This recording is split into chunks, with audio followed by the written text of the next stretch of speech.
Good morning, folks. So this is Simon of Travel Agent Hanoi. Hope you're doing well. I thought I'd come up with a short video with some news updates around Vietnam, about travel, COVID-19, anything that is coming up in the news recently. And I thought I'd share this with you and see how it is in Vietnam at the moment, basically. So we'll start with some good news. Now, there is a magazine called Condé Nast, which is Condé Nast Traveller, which is a prestigious magazine in the UK. I've not actually read it myself. Being over here, we don't get hard copies of this, but they're presumably one of the best travel magazines in the UK, and they've come up with some reviews of certain countries around the world, and Vietnam has come up trumps. Now, we all know we can't visit Vietnam, unfortunately, but this will bear good news for Vietnamese tourism, which is obviously very dire at the moment, for maybe next year. We're hoping next year. If there's a vaccine coming through, hopefully this will speed up the process, but This article basically was asking their viewers where they thought was the best to travel for 2019, and Vietnam came ninth out of 20. So I think Italy was first, among a couple of other European cities, countries. But with Vietnam coming in ninth, that's encouraging. That the people who have been here are really happy and pleased with their trips, and showing their gratitude in these kinds of articles. So also within this magazine, there were a couple of other things that came up, like the best resorts and hotels in Hanoi, in Vietnam. So let me see, the 5 resorts in Vietnam came in the top 30. There were Can Hoa, which is Nha Trang, Hue, and Phu Quoc. And these are top 30 resorts in Asia. So that's pretty good to hear. Also, 4 hotels in Hue and Hanoi were noted as being the best out of the top 20 hotels in Asia also. So that's some good news for Vietnam and for future tourism. We are doing a video series, which I'm hoping you're following. Link is in the description below. Basically, we're bringing Vietnam to you. So while you can't travel to Vietnam, we're offering you the chance to see Vietnam through my eyes, through my experiences and adventures.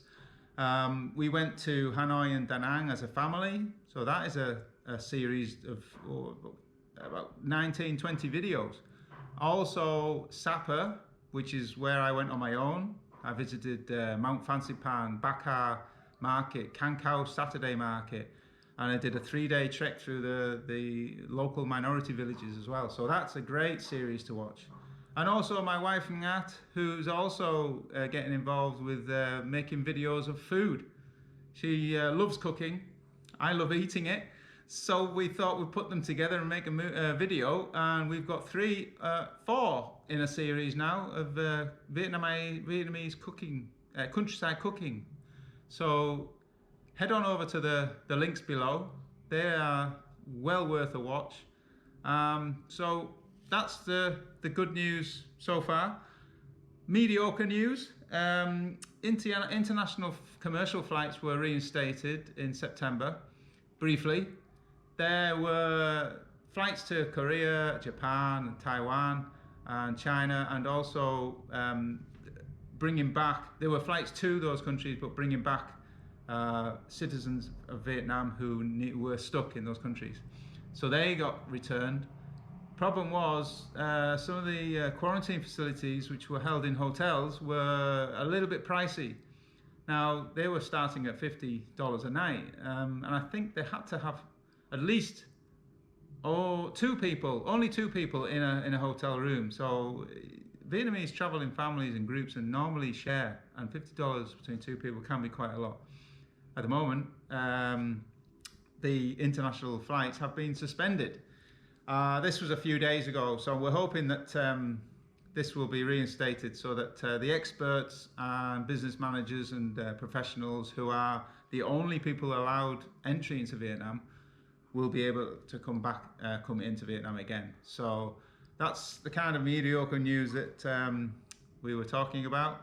On to some bad news. Obviously, the COVID-19 situation got through a difficult patch in July. We were actually in Hue and Da Nang just as it was kicking off a few days later, and we got back. We self-isolated. Everything was fine, so that's good. But it was like the second wave in Da Nang, and so that seriously damaged the domestic tourism industry, and so basically it closed down Da Nang, Hoi An, Hue. So that's pretty bad.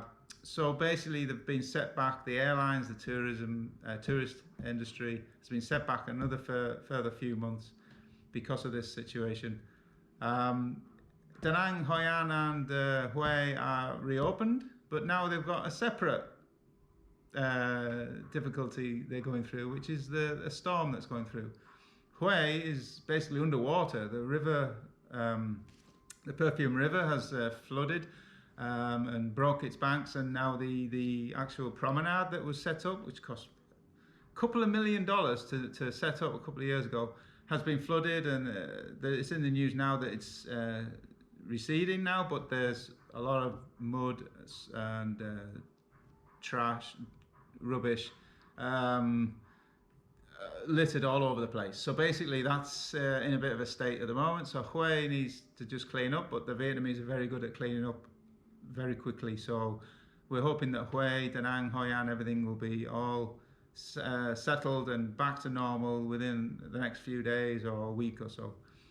So that's the bad news for that side things. The deaths, I think, are still at 35, over 1,000 cases, but the cases that are coming up these days are only returnees from Russia, from UK, America, wherever. These are professionals and also Vietnamese expatriates that are coming back to Vietnam. So no community transmissions for over a month now, I believe.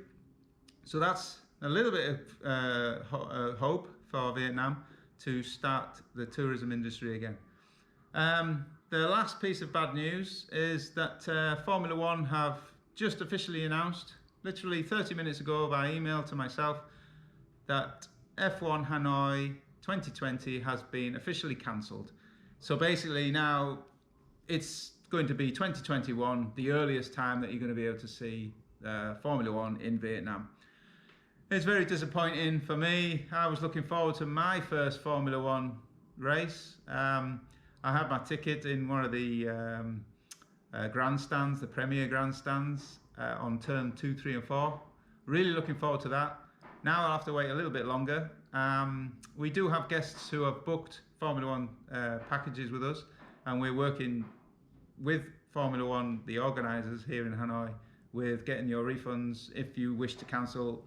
If you wish to defer till next year, that's also possible, because it will happen. Formula One will happen. It just depends on your situation, being able to get here, and obviously with the pandemic also. So if you have booked anything with us, contact us. Let us know your thoughts, whether you want to cancel fully or you want to defer till next year. A lot of you have deferred. I think 1 or 2 have just cancelled.